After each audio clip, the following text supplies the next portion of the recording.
Hey y'all, welcome to the second dev server for Update Groundbreaking. We're going to be taking a look at all the new stuff that on the second dev server as compared to the first dev server, and some things that I also missed on the first dev server.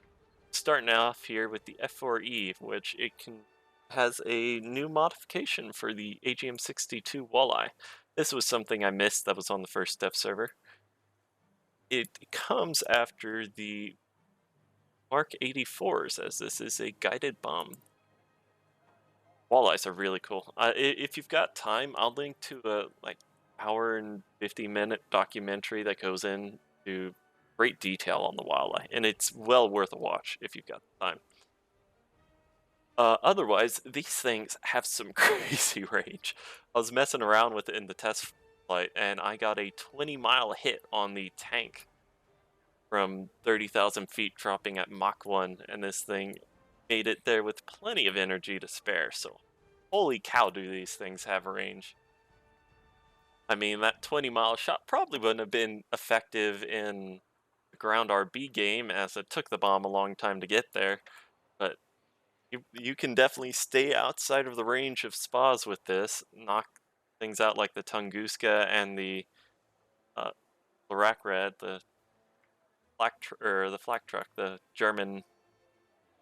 big German 18-wheeler with a SAM system on it. I'm forgetting the name of that right now, but yeah, you can definitely knock those out from out of their range with these walleyes, and then come in and drop your remaining walleyes on tanks, as these can track moving targets. Uh, Otherwise, another new thing for the US, at least if we come down here to the A7E, this isn't particularly new, but it gets some new modifications. We scroll down here, it gets access to a targeting pod. And this should definitely be helpful for spotting out targets on the ground. You can carry a targeting pod with either your walleyes or any of your dumb bomb loadouts.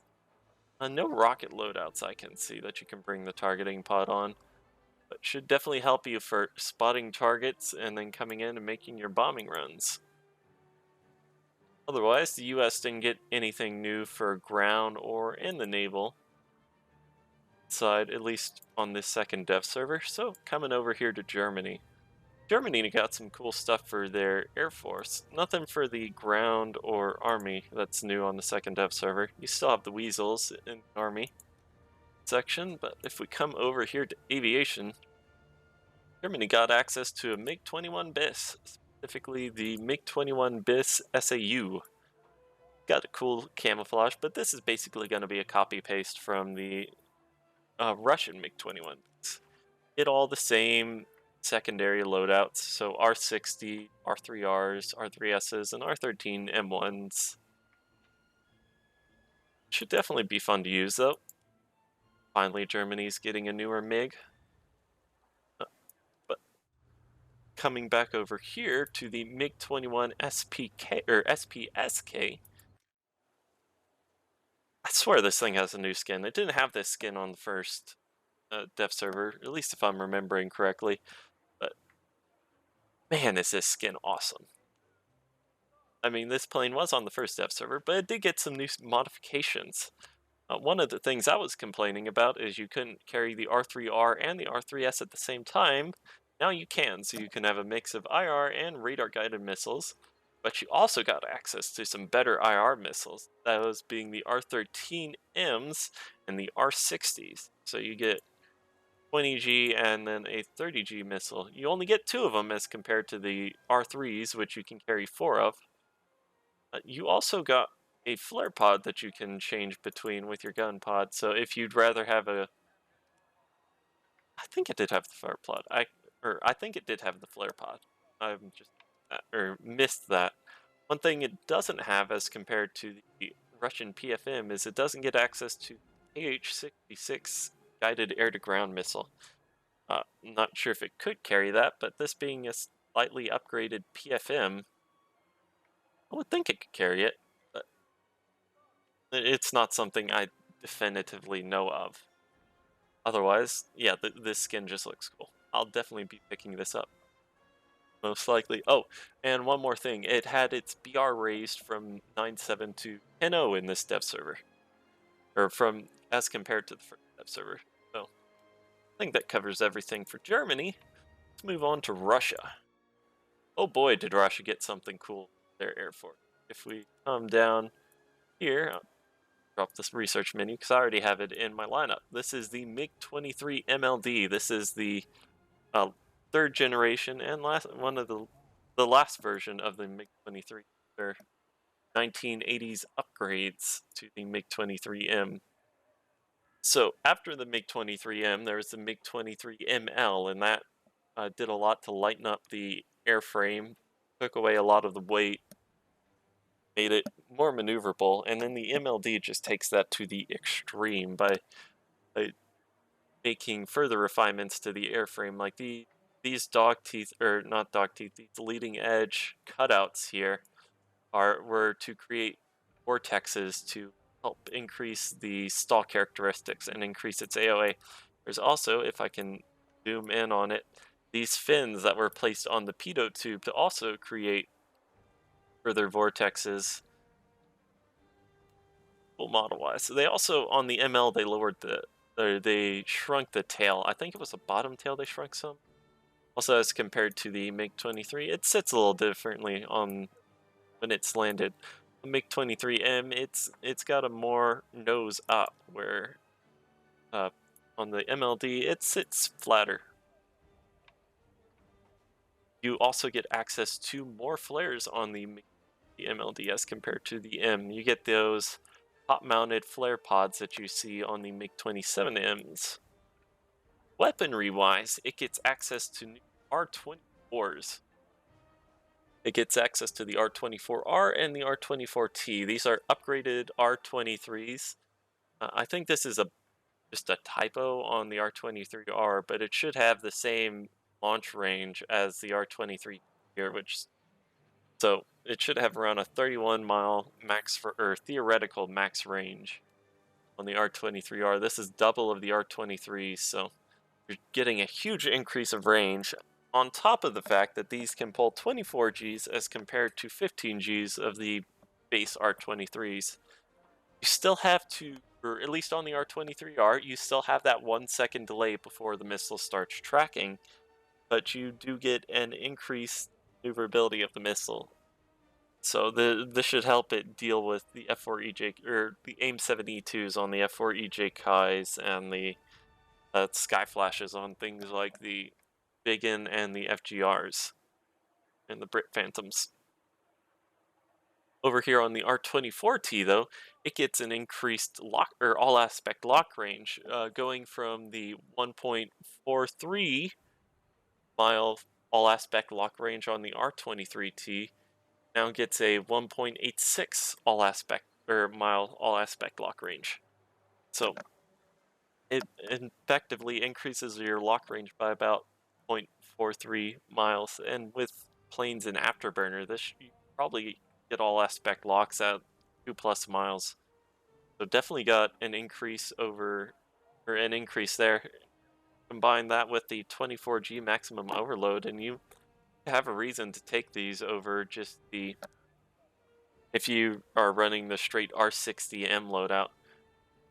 They give you further head-on range, and they've got good enough maneuverability to hit things if going head-on like that. Oh, sorry, needed a drink there. So let's go show you the MiG-23 LD in a test flight, as this thing, holy cow, can it turn. Holy cow, this thing's got some crazy turn on it. Where the MiG-23M was a good rate fighter, this should be able to compete with things like the F5 and the Drakens and the one circle turn fight. This is gonna be scary. I'm not sure if Russia really needed this, but I guess they're trying to rush through the MiG-23 so they can get to things like the MiG-25 and the MiG-29s later on. That's probably what they're holding off on, at least adding 4th generation American planes for, and at least that's what I would think. Once we start getting things like the MiG-25 for Russia, we could start seeing early F-15s and F-14s with the MiG-29s as well. You could see things like the F-16. here we go. Let's go into manual sweep control, set to about 50% for now. So this thing really turns well when you're at 500 knots. So we're right at 500 knots. Watch this. I'm gonna throw out my wings full forward during this turn and just watch how my nose comes around. Here we go. And I didn't really do that too well. Hold on, let's try again. Fat fingered some controls there. Here we go, passing through 450. 500 knots, let's turn. Just look at how fast that nose comes around, like holy cow. Nose will come around. You also get an increased max rip speed down low. I got this up to 810 knots before ripping, as compared to like the 798-ish on the MiG-23M. Here we go, another max G turn, and look at that nose come around. Just boy oh boy does this thing turn well through 400 knot range. Bleed speed pretty fast.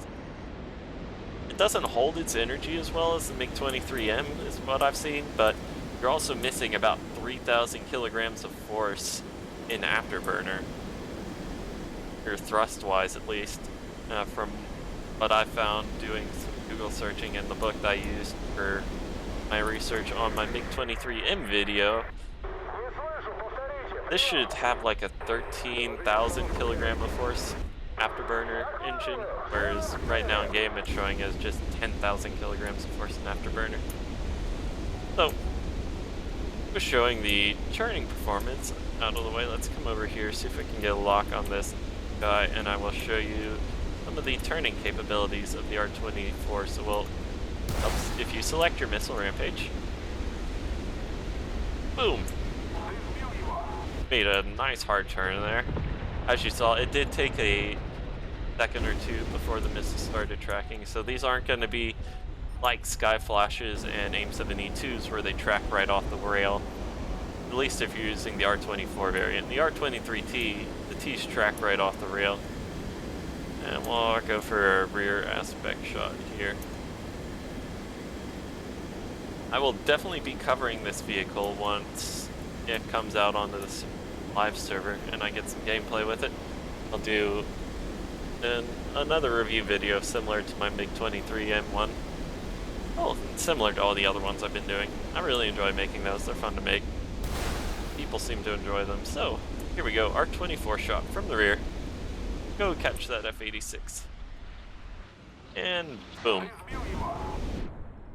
Alright, let's head back to hangar.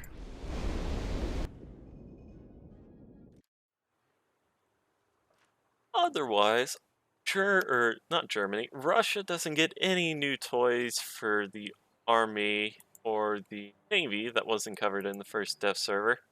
Moving on to Great Britain, they're also getting a new plane in the second Dev server. Nothing new for the Navy or Army from the first Dev server, but if we come over here to Aviation, they're getting a new, don't cover it with the Harrier stack art, excuse me, got the hiccups there. They're getting a new Jaguar GR1. So, you know how we had that guided bomb showing on the Jaguar GR1? Well, that's not there anymore. Instead, it's on this new plane, the GR1A. This is getting a targeting pod as well as paveway, or GBU-12 paveway guided bombs and Mark 13-18 series guided bombs. So the GBU-12 is a Mark 82 with a laser guidance kit on it, similar to the GBU-38, only it just has a different guidance package. GBU-12's a laser guided, whereas the GBU-38 is a GPS guided weapon. And these Mark 18 bombs, they're just heavier bombs is the only difference between these. These have 500 kilogram mass, whereas the GBU-12s have about 300 kilogram mass. You also get access to a targeting pod similar to the French Jaguar.